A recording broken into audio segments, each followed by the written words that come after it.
Hi అండి, అందరికీ welcome to my channel. ఈరోజు మీకు దోసకాయ పచ్చడి చూపించబోతున్నాను. ముందుగా పల్లీల్ని కళాయిలో వేసుకొని వేయించుకున్నాను లైట్గా. అలాగే ఒక పచ్చిమిర్చి మీ కారానికి సరిపడా వేసుకొని మగ్గించుకోవాలి. కొంచెం అంత ఆయిల్ వేసుకొని మగ్గించుకుంటున్నాను.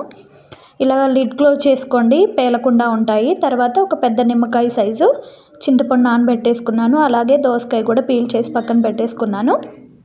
చిన్న చిన్న ముక్కలు కట్ చేసుకున్నాను దోసకాయలు. ఇప్పుడు పచ్చిమిర్చి వేగిపోయాయి చూడండి.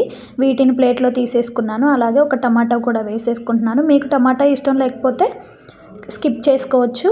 టమాటా వేస్తే ఇంకా బాగుంటుందన్నమాట. ఇలా మగ్గిపోయిన తర్వాత ఒక 2 వెల్లుల్లి రెబ్బలు కూడా తీసుకొని వీటన్నిటిని వేసుకొని మిక్సీ పట్టుకుంటున్నాను. చింతపండు కూడా చాలా బాగా నానిపోయింది.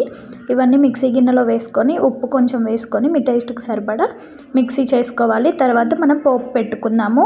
ఎండుమిర్చి, తాలింపులు, అలాగే కరివేపాకు, కొంచెం అంత ఆనియన్ కట్ చేసి వేసుకుంటున్నాను. ఇది తినేటప్పుడు పచ్చి పచ్చిగా తగులుతూ చాలా బాగుంటుంది. తర్వాత గ్రైండ్ చేసిన పేస్టు దోసకాయ ముక్కలు వేసి కలిపేసుకుంటే దోసకాయ పచ్చడి రెడీ అయిపోయినట్లే.